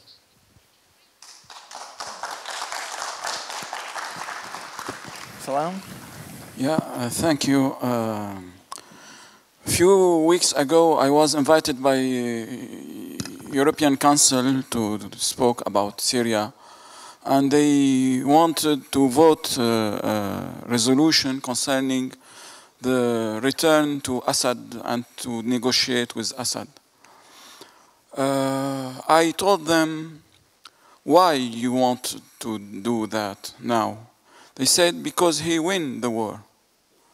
I said, he don't win the war. It's Russia who win the war. And Assad don't win anything. He lost everything. He's only in the picture. They said, no, we are a state and we must speak to states. I said, okay, I invite you to have a few minutes of meditation to think if it was the Islamic State who win the war. And they was shocked. All the delegation was shocked. told me, how come it's scandalous to say something like this? It's scandalous if I invite them to negotiate with the Islamic State, if they win. And they don't know that the Islamic State in Syria is very criminal, very terrorist. They killed 30,000 people. The Syrian regime, he killed 500,000 of people. And they are in the way to go back to Damascus. Many of European countries, not only in the center of Europe or eastern of Europe, like Czechia, like Bulgaria, like Romania, they never leave Damascus. But now Italy, Spain, I don't know about Portugal, but I hope no. They start to go back to Syria to prepare to have their part in their construction market, because it's very important. We have money there. Without any, what you used to talk about benchmarking or conditionality, they want to do what they used to do in Gaza, pay and don't play. You pay the reconstruction, the Israeli destroyed again, you come back to pay another time the reconstruction. We don't play any political role because you are not able to do it. You believe you are not able to do it. You have this important card in your hand, the reconstruction. Neither Russia, neither Iran can reconstruct Syria. They don't have a penny. They have an economy of Malta, Russia. They are failed in their economy. The corruption is at high level. They don't have any more money in their. They have weapons, yes. They sell weapons, yes. And Putin, he said publicly, Syria, it was a good place to experiment the Russian weapons, and we have a market of $7 billion after this show in Syria, without any care about the opinion union in Europe. The journalists in Syria, I didn't have the time to develop. They, in Syria, before the uprising, we didn't have any journalism. For 5 decades, it was Pravda. It was Novosti, of our Novosti, our Pravda. But it was the propaganda administration who diffused the information. For 5 decades, you can imagine the situation of population. With the revolution, it was the utopia, it was very important utopia, that the Syrian young people start to make their own journalism knowledge. And they are very active in exile. If you go to Berlin, you have 3 to 5 newspapers published by the Syrian refugees. You go to Malmö in Sweden, you have 2 newspapers published by Syrian refugees. Those newspapers must be published in Syria, but unfortunately, it's not possible. But thanks to the internet, the Syrian people can have a look on. Also, I can say that the future, perhaps in my speech, I was very pessimistic. I am pessimistic for my generation. But I think for the generation of those young citizen journalists, these things will be different. They are now, or many of them, they are killed, but also many of them, they are in exile. And they continue their activity in exile. And they study also the technical way, how to make information, what is ethic of the information, what is the rules of diffusing information. At the same time, all the dictator regime, but only also Iran and Russia, they developed what we call the electronic armed. They have hundreds of thousands of people. At least in Russia, you have a building with more than 500 people who work on the net 24 hours in the day to produce fake news through Russia Today, through Sputnik, through many internet sites. It's not only to defend the authoritarian regime, but also to influence Europe. And we see now the influence of Russia Today in France. Russia Today in France is the most important foreigner channel following by French people. It's very dangerous. It's like if you have Nazi information agency who are allowed to have their studio in Paris, to invite people in their studios, and to diffuse a fake news 24 hours in 24 hours. Não sei, Pedro, se já está minimamente satisfeito com as respostas. Passamos agora para a audiência, para a assistência. Podíamos começar por três perguntas. Aqui, Gonçalo, aí atrás. Mais alguém? Ok, passamos para estas duas. Gonçalo. Sim. Boa tarde, agradecer ao painel as intervenções muito interessantes. A minha pergunta é especificamente para o Rui Tavares, talvez sobre um aspecto um pouco lateral daquilo que foi dito, mas que enraiza um pouco em toda a discussão que tivemos aqui ao longo do dia, que tem que ver com, digamos assim, as hipóteses do pensamento progressista no contexto da Europa atual. Ora, eu revejo-me, sinceramente, sou muito sensível à ideia de que só soluções que sejam simultaneamente progressistas, democráticas e transnacionais podem enfrentar a dupla ameaça, quer por um lado do neoliberalismo tecnocrático do establishment, quer por outro do populismo de direita, que são ambos antidemocráticos, cada um à sua maneira. E, para ser sincero, revejo-me quer no diagnóstico dos problemas que é feito, quer até no otimismo que passa pela intervenção do Rui Tavares. Mas então, só mesmo for the sake of the argument, vou parecer pessimista na pergunta que vou fazer, só mesmo para ver se conseguimos levar a discussão um bocadinho mais além, que é: quando o status quo na Europa é um status quo de tal maneira que, com o aumento dos populismos, etc., a questão é mais se a União Europeia se mantém de pé ou se dissolve, graças ao Brexit e a tudo o resto. Quando a ortodoxia europeia é do tratado orçamental, da Europa fortaleza, quando, sei lá, o Macron tenta fazer um imposto verde e tem a reação dos coletes amarelos porque as pessoas estão fartas das medidas neoliberais e da desproteção social às quais elas levam, mesmo sendo verdade, qualquer coisa como o Green New Deal seria absolutamente necessário porque enfrentamos momentos de crise ecológica e de crise social e precisamos de um plano ambicioso e inspirador para nos levar para lá delas.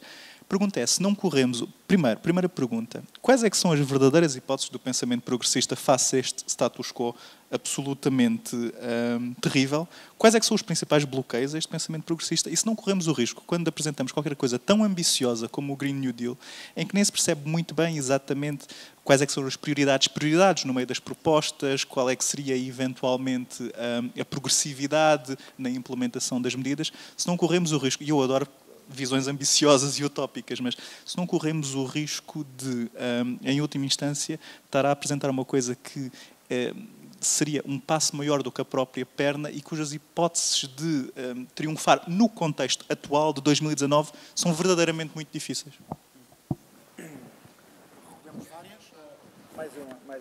Mais aí atrás.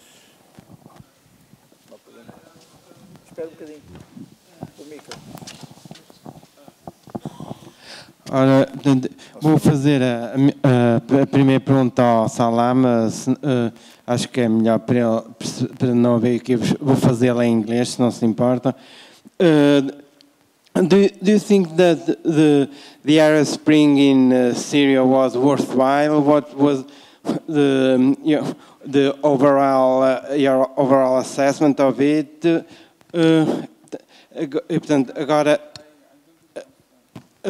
a segunda para o Rui Tavares, dado que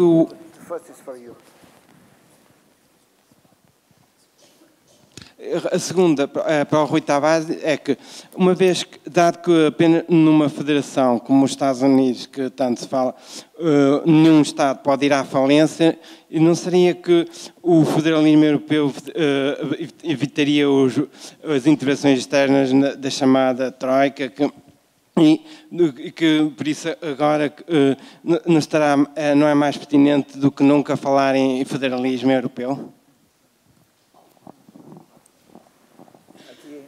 Aqui embaixo. Ok, pode ser. Eu queria só frisar um aspecto que é muito prático, mas que me parece que o código deontológico deve frisar mais acentuadamente. Tem a ver, não é uma questão de ordem ética normalmente, é uma questão de competência profissional. É muito frequente, por exemplo, na televisão às vezes, principalmente naquelas que passam em baixo imagens com a indicação de coisa, às vezes não se percebe nada do que aquilo é.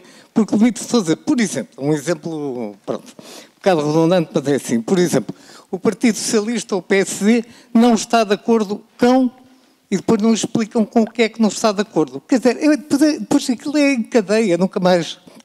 Agora, na imprensa, propriamente dita, há outra coisa, por vezes, que é insuportável, que é fazer-se comentários antes da informação propriamente dita, isto é, começa-se a comentar um facto e às vezes é preciso ler tudo até ao fim para perceber do que é que se está a falar. Eu vi uma vez um exemplo, este é um exemplo limite, que é perfeitamente disparatado. Era sobre uma sentença qualquer, uma posição de um juiz, já foi em tempos. Um juiz, e então, o que é que se fala? Comentava-se o fundamento, mas nunca se foi dito, nem sequer foi dito, que se tratava-se de uma sentença sobre este facto, com esta conclusão, passado que até se tinha passado 11 anos. Eu não percebi nada, quer dizer, isto é, acima de tudo, um problema de competência profissional, mas é um aspecto muito importante, porque senão parte desta informação é totalmente inútil, para não dizer mais que amassadora. Muito obrigado. Obrigado. Aqui, Álvaro. Aqui embaixo. Aqui.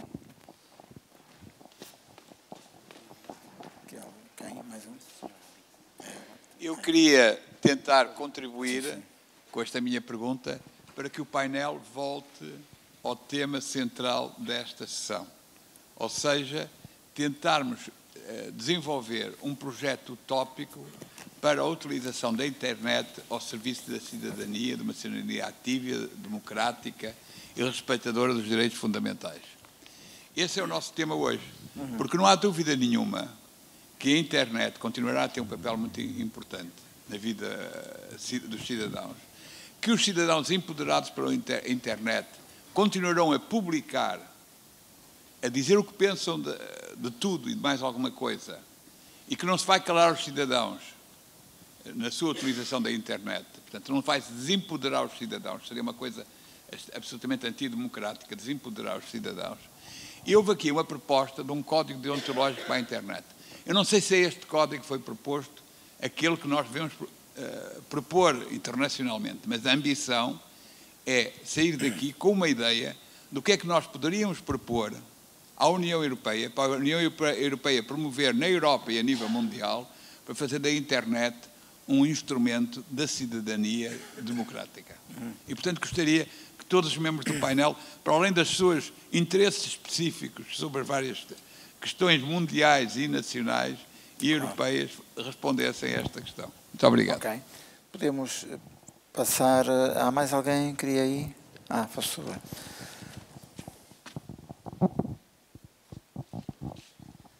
A minha questão, comentário, vai mesmo no sentido do código deontológico de utilização da internet. Porque, sobretudo nas redes sociais, é a liberdade total. E não há, eu acho que seria um péssimo serviço à democracia nós intervirmos no sentido de coartar essa liberdade. Além do mais, se todos os cidadãos têm o direito de a utilizar, sabemos que a maior parte dos cidadãos tem muita dificuldade em saber o que é um bom argumento. A maior parte das vezes nem argumentam, e quando argumentam é com falácias e, portanto, não há um pensamento crítico que seja de facto construído nas escolas europeias e, portanto, parece-me que antes de criar um código deontológico, é preciso que as pessoas o entendam. E para as pessoas o entenderem, é preciso investir na educação. E não podemos manter o sistema que temos. Acho que o Ministério da Educação até tem estado, em Portugal, tem estado a investir num processo de abertura para que cada um se construa e compreenda como é que há de agir no mundo. E isso e eu queria perguntar como é que vocês chegaram a este código deontológico. Porquê? Acham que por dizer a uma pessoa não se pode insultar? É evidente que depois se pode ir atrás dela, mas o que é facto é que toda a gente deve poder utilizar. E tem é que saber utilizar, e não é por vir uma regra de cima que se vai passar a utilizar bem, porque senão toda a gente estaciona em cima do passeio. Como nós sabemos. Isto, na questão da democratização, parece-me que a questão que lançou o Carlos, sim, é o diálogo. Então, o que a União Europeia poderá fazer é exigir que os algoritmos se alterem. E então, se eu busco muito informação sobre não sei o quê, darem-me leituras alternativas. Isso parece-me que poderá ser uma forma de criar o tal diálogo que poderá, portanto, com uma educação muito mais forte na construção individual e cívica. E com a alteração dos algoritmos, parece-me que poderia ser um caminho bom. Muito bem, está o registro dessa proposta ou dessa sugestão. Podemos passar aqui para... Por causa do tema, não é por causa do código. É só por causa do código. Eu ia só fazer aqui um pequeno parênteses. Portanto, eu sou professor que trabalhou com estes estudantes esta proposta, não é? E, portanto, só poderia talvez esclarecer em um pormenor da questão que foi colocada, não é? Foi-nos pedido que pensássemos na possibilidade de um código deontológico. Um código ético de conduta são coisas diferentes, não é? Um código deontológico aplica-se aos profissionais e a uma profissão um código ético é da vida de cada um, não é? Mas o que é que poderiam ser um conjunto normativo de condutas de utilizadores e de empresas no digital, na internet, não é? E nós o que fizemos foi compilar uma série de normas que dizem respeito à deontologia dos jornalistas e cruzar isso com uma ética que o Rui Tavares chamaria de generosidade, não é? Quer dizer, de boas pessoas.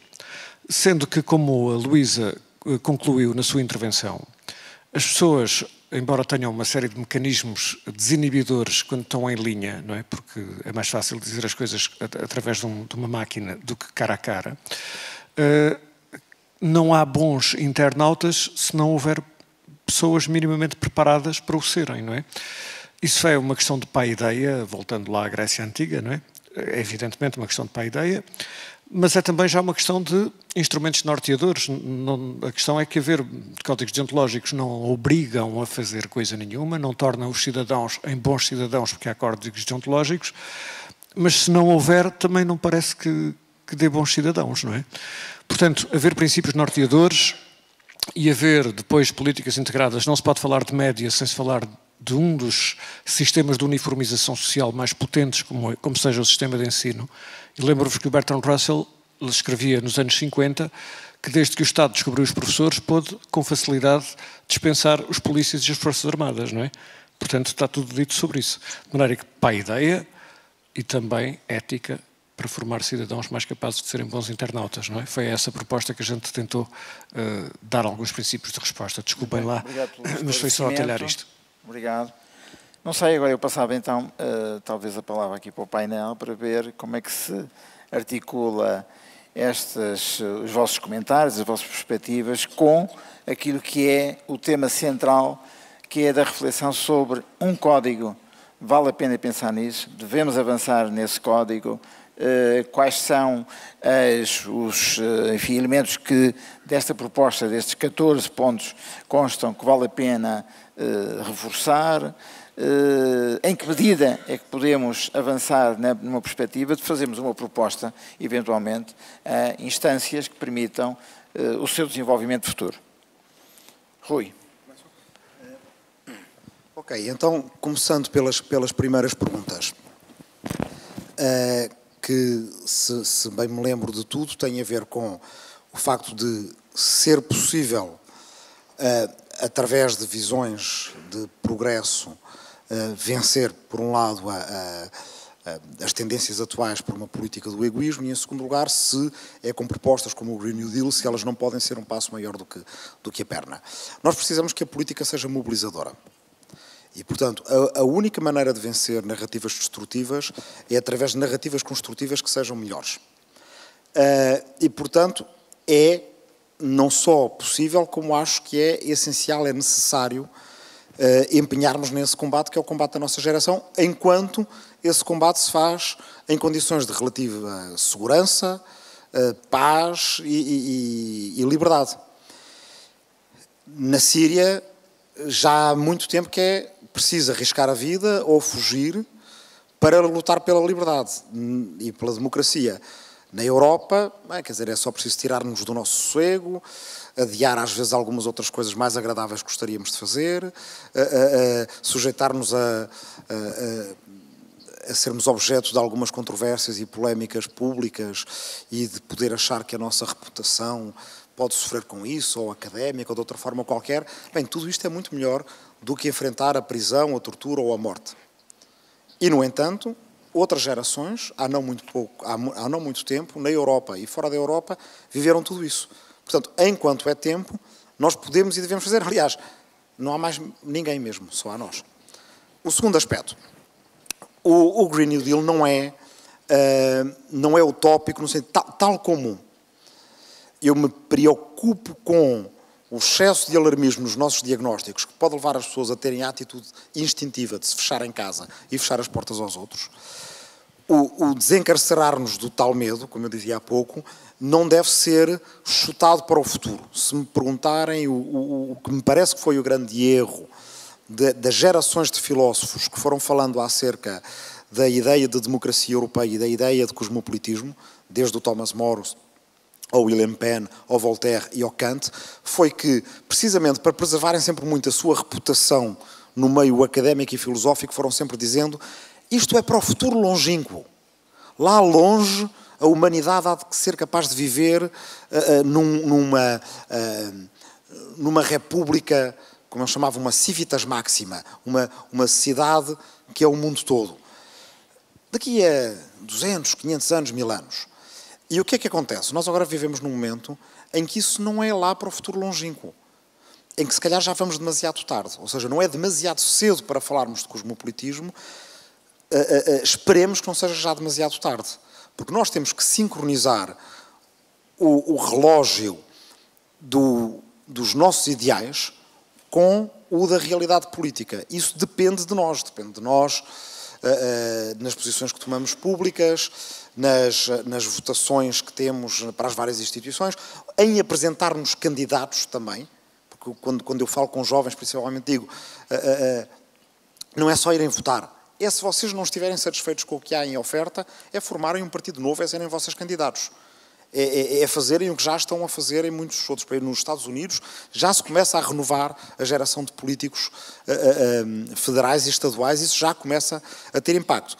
De todo o caso, o Green New Deal que se propõe é 3,5% do PIB europeu, o que é a mesma coisa, é de uma dimensão mais ou menos equivalente à do New Deal original. São 500 mil milhões de euros por ano. Já foi feito um plano Juncker, há pouco tempo, de 300 mil milhões, mas era por vários anos, que foi iniciado com um capital inicial do Fundo Europeu de Investimentos de 16 mil milhões de euros. Portanto, é perfeitamente possível, com um capital inicial, por exemplo, de 50 mil milhões de euros do Fundo Europeu de Investimentos e com participações dos Estados, e depois com a emissão das chamadas Project Bonds, isto começa a ser um bocadinho técnico, mas que têm um mercado potencial no resto do mundo de vários bilhões de euros, é possível recolher o dinheiro para fazer coisas com as quais se poupa dinheiro no futuro. Porque se fizermos a transição energética agora, poupamos dinheiro no futuro. Se renovarmos os edifícios agora, temos, no caso dos locais de trabalho, mais produtividade, que dá melhores salários e dá segurança social mais sustentável, e temos casas mais confortáveis e mais seguras, que dá poupanças no Serviço Nacional de Saúde. Portanto, é investir agora para poupar mais à frente. Já foi feito no passado. O Plano Marshall é isto, o New Deal é isto. Portanto, nada disto pelo menos assim, enquanto historiador, claro que dedicado à causa pública, a maior parte das minhas utopias não são inovações, são aquilo que poderíamos chamar envelhações, não é? São coisas do passado reatualizadas. Peço desculpa à intérprete, porque vai ser difícil traduzir as inoldations, talvez, não sei. E para isso não precisamos de nos reportar, é esse o interesse da coisa, não precisamos de nos reportar exatamente a repetir os modelos do passado. A Federação é um modelo do século XVIII e do século XIX, para o caso da Alemanha, por exemplo, do século XX. Para mim, o que me importa mais de saber se a Europa é uma federação ou não é uma federação é saber se ela é uma democracia. Não é verdade, por exemplo, que nos Estados Unidos os Estados não possam ir à falência. Eles vão à falência várias vezes, Estados e cidades. A Califórnia foi à falência, embora seja um Estado rico. Nova Iorque foi à falência. O que acontece é que, como a segurança social é federal e como os subsídios de desemprego são federais, quando o Estado vai à falência, os serviços do Estado nos Estados Unidos são diferentes. Podem ser os polícias ou os enfermeiros, e, portanto, ou a recolha de lixo, mas o facto de os subsídios de desemprego e a segurança social serem federais e, de facto, a Federação Americana não ir à falência, eles têm aqueles shutdowns de vez em quando, mas não vamos por aí, quer dizer, é só porque o Congresso quer chatear o Executivo. Portanto, os estabilizadores automáticos, que são os subsídios de desemprego e a segurança social, mantêm-se.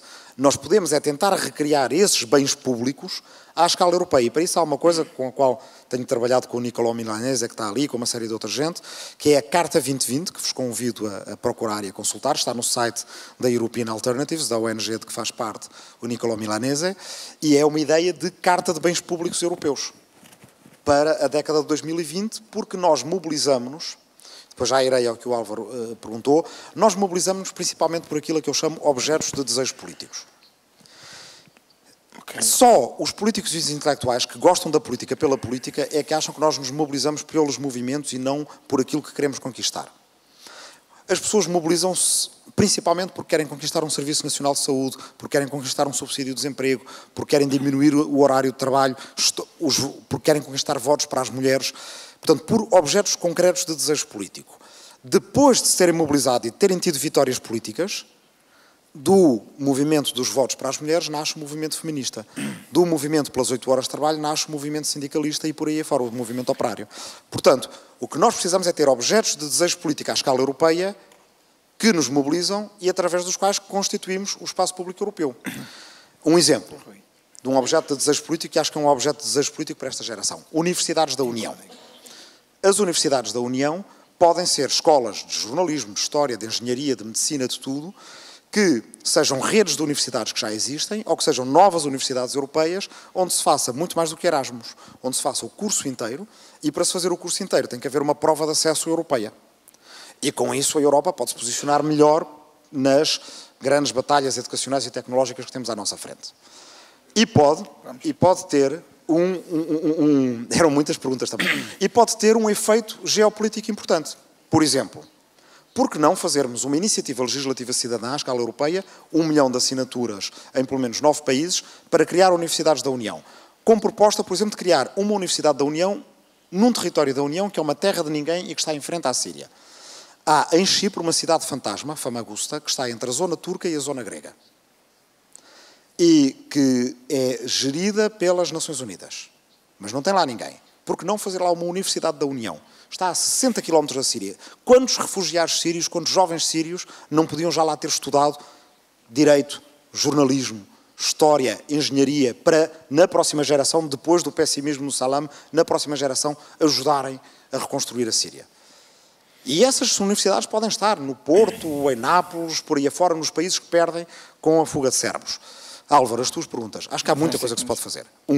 Nós podemos fazer um fundo de apoio ao jornalismo nesta fase de transição tecnológica. Significa gerido por jornalistas, gerido por académicos especializados, geridos de forma independente, não é pela Comissão Europeia, não é pelos governos, dar prémios de jornalismo, dar bolsas a jornalismo de investigação e, acima de tudo, ter projetos transnacionais, porque grande parte da corrupção é transnacional e é assim que se apanha a corrupção, com jornalistas de vários países. Nós podemos ter, por exemplo, uma criação de um crédito, que pode ser em dinheiro, pode ser uma espécie de voucher, mas pode ser em bónus, para permitir aos europeus assinarem a imprensa. Porque é verdade que a imprensa agora acha um modelo de negócio de assinatura para se tentar salvar na internet, mas muita gente não tem dinheiro para assinar jornais. Porque é que nós não damos dinheiro nem que seja sobre a forma de uns créditos virtuais que depois os jornais podem converter em dinheiro, para os cidadãos europeus poderem assinar os vários jornais e revistas da sua preferência e fazê-lo com um crédito que valha para todos os países da União, porque isso significa que o jovem português que está na Polónia a trabalhar em Gdansk ou em Gdynia, que é ali ao pé, onde há umas empresas de call centers, e que assina um jornal português e que também já lê um jornal em polaco da cidade dele, mas quer ajudar a financiar o podcast ou o projeto inovador de jornalismo dos seus amigos da cidade por onde passou, onde fez o Erasmus antes, tem aquele número de créditos anuais e financia ele diretamente, através dos cidadãos. Portanto, cada cidadão europeu financia projetos de jornalismo. Ora, esses projetos de jornalismo têm que ter um código de conduta. E aí entra o que vocês fizeram. Ok, certo. Mas podemos fazer... E este código de conduta era ainda outra ideia, mas não queria prolongar muito. Há outra coisa também que a União Europeia pode fazer. Vocês reparem, por exemplo, o Facebook, o Google e muitas outras empresas que funcionam com serviços de tradução, vocês sabem onde é que eles vão buscar a matéria-prima para os serviços de tradução? São as traduções do Parlamento Europeu. Porque os serviços de tradução são estatísticos, funcionam com enormes bases de dados, com traduções que já foram feitas antes, e onde é que elas se encontram? Encontram-se nas traduções das 23 línguas da União. Ora, isto é matéria-prima nossa, paga com dinheiro nosso, nós que devemos adotar um código de public money, public code, o que é pago pelo dinheiro público deve ser público, nós podemos criar as nossas ferramentas de tradução e as nossas redes sociais e os nossos fóruns públicos de discussão entre cidadãos europeus com essa matéria-prima que já é nossa. Bem, e então aí, para terminar, entraria o vosso código de conduta, como poderia entrar para os projetos europeus financiados com o tal crédito que os cidadãos poderiam utilizar para os novos média. Obrigado. Eu acho que sim, isso é uma boa utopia. Vamos lá ver se conseguimos. Não sei se o Carlos quer. Eu só queria dizer, a pegar num ponto, respondendo à pergunta do Álvaro e também a alguns dos comentários, que há uma dimensão aqui que estamos a negligenciar, que é a dimensão dos dados. Os dados que estamos a fornecer. Eu vou contar aqui uma breve história muito caricata e verdadeira de um senhor nos Estados Unidos que vai ao manager lá do seu supermercado muito zangado porque recebeu em casa cupons de desconto para mulheres grávidas. E ele estava muito zangado a dizer: como é que mandam isto para a nossa casa? A minha esposa já não tem idade para ter filhos, porque é que fizeram isto? A minha filha é uma adolescente, o que é que estão a pensar? Que loucura! Eu tipo, peço imensa desculpa, não sei como é que isto aconteceu, o manager do supermercado pediu imensa desculpa, o homem foi-se embora. Passados 3 dias o indivíduo liga outra vez a esse manager do supermercado e diz-lhe: eu tenho que lhe pedir desculpa. Nós descobrimos, depois de eu ir lá ao seu supermercado, acho que era o Target, que a minha filha está grávida, a filha adolescente. Como é que o supermercado sabia de que a filha estava grávida? Porque ela tinha comprado uma série de produtos lá no supermercado que estão tipicamente associados a mulheres grávidas. Portanto, o supermercado sabia antes dos pais que ela estava grávida. E aqui entra a questão-chave. Nós estamos a dar dados que dizem ao Google o que somos, o que pensamos, o que fazemos, o que queremos.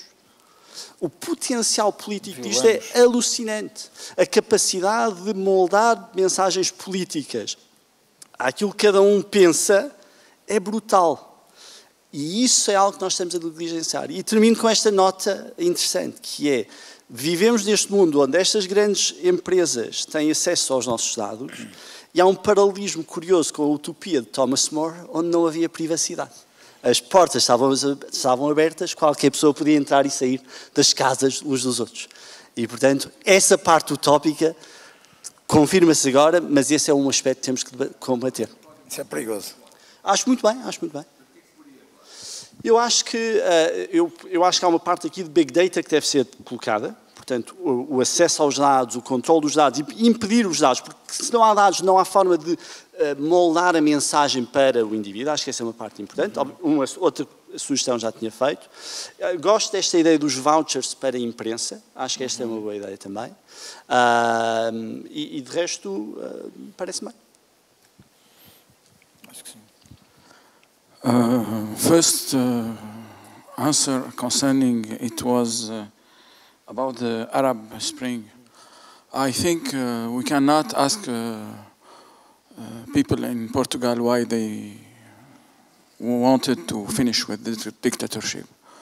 Every human being wants his freedom and his dignity, especially in the Arab world after 5 decades of autocratic and totalitarian regime. And all people in the world deserve their right and democracy. Against the very Orientalist vision of European Union that the Arab world don't have any path in democratic practice, and then they don't deserve this democracy. The Syrians in 20, in 46, in 53, they elected their parliament, they have chosen their ministers, and it's only since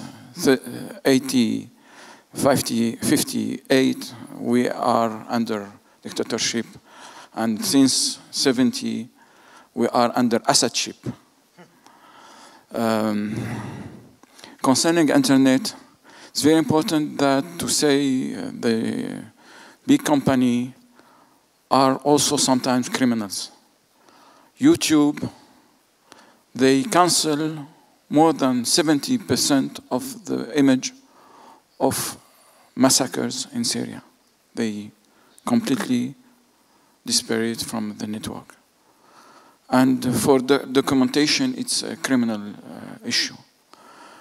Facebook, if you have electronic army like Russian, you can send 1,000 of message to Facebook to say, Salam Kawakibi account, it's appealing for hating, appealing for terrorism, and Facebook will answer the criminals from the technological army, and they cannot believe my explanation.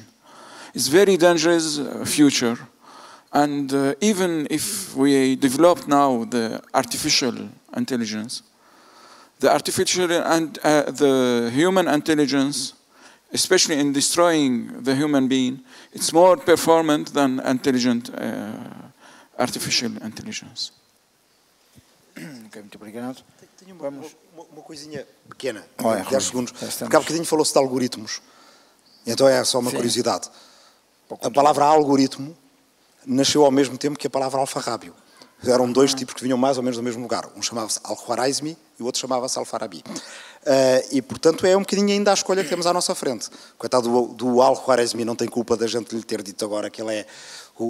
Quer dizer, ele não tem culpa dos algoritmos se poderem tornar em qualquer coisa de tirânico, mas continuamos com a mesma escolha. Ou os livros e a sabedoria intemporais do Al-Farabi, ou os tais algoritmos que podem servir para coisas boas ou para coisas más. Os algoritmos sozinhos podem entrar em descontrole. Se não forem temperados, se o Al-Khwarizmi não for temperado pela essa sabedoria que vem dos alfarrabistas e dos alfarrábios, corremos risco. Mas se for temperado por essa sabedoria, eu acho que ainda encontramos uma solução para nós. Muito bem, creio que estamos chegados ao fim deste painel. Saímos daqui com algumas ideias utópicas, a ideia da convivialidade, a ideia da generosidade, em vez do egoísmo, que acho que é uma ideia muito, muito forte. É claro que temos alguns paradoxos que impedem o desenvolvimento dessa perspectiva. Temos uma sugestão para um código. Faz favor, muito curta. Sim. Relativamente à questão que foi colocada há bocado, e complementando só a resposta do professor, a questão de restringir ou não os utilizadores, eu acho que isso não é... Ou seja, o utilizador não está restringido, ele pode publicar fotografias e não tens que a justificar. A questão é que quando essa informação coloca em causa a imagem de outra pessoa, coloca em causa informação factual, eu acho que faz sentido ela ser justificada e ser ainda mais descrita como opinativa ou factual, porque nos dias de hoje eu acho que a sociedade dá muito mais valor à informação que sai nas redes sociais do que aquela que sai nos jornais ou na imprensa. E, portanto, a partir desse momento é necessária uma restrição daquilo que é publicado, porque senão chegamos a um ponto em que não se sabe o que é real ou não. Já várias vezes surgiram imagens ou notícias que mais tarde se veio perceber que nem sequer existiam ou que eram de países completamente diferentes do que aqueles que apresentavam ser e, portanto, acho que é de facto relevante haver uma restrição daquilo que é publicado no online. Obrigada. Bom, não será uma forma fácil de aplicar, mas fica aí a sugestão. Claro que no meio de tudo isto nós podíamos falar sobre questões como o cancro do mundo, do meu ponto de vista, que são os paraísos fiscais, como é que vamos lutar, e acho que há aí uma aposta forte que se trata de fazer, que é de facto na educação. Quando também vemos que tem havido um decréscimo dos jovens a votar, são 16%, eu vi há bocadinho, que votam, por exemplo, nas europeias. Portanto, há aqui um trabalho muito forte a desenvolver no campo da educação para podermos ter a tal sociedade e para vencermos a batalha da generosidade, conforme defendia o Rui Tavares. Bom, creio que foi um debate rico, sobretudo que nos aponta para pistas de reflexão futuras e talvez o código merecesse ser agora posto noutros espaços, digamos, institucionais ou profissionais, para ver em que medida é que, com determinados acrescentos, com pequenas sugestões, se podia criar um documento que tivesse uma outra predisposição para ser aceito e até com estas sugestões de criarmos o tal espaço de informação alternativa que pode efetivamente valorizar e que é menos restritivo daquilo que é a dimensão da liberdade que devemos sempre defender e aí apostados nos direitos do homem. Estamos a celebrar os 70 anos dos direitos do homem e acho que essa é uma baliza extraordinária que foi uma grande utopia. Não é? Ainda há dias estava a ler um comentário do Abranches Ferrão, creio eu, que foi um dos homens que esteve a impulsionar os direitos do homem, a aplicação dos direitos do homem aqui em Portugal, e que ele dizia que, de facto, bom, isto não é para agora, é uma utopia. Há uma série de direitos que nós temos é que, de qualquer maneira, defendê-los, avançar com eles, para depois ver em que medida é que, numa determinada altura, eles poderão ser efetivamente concretizados. Obrigado a todos e foi uma belíssima ideia esta do Álvaro Vasconcelos ter proposto este tipo de debates. É assim que nós podemos, de facto, também valorizar e caminhar para a tal batalha da generosidade e da reflexão sobre estes pontos. Muito obrigado a todos e boa tarde.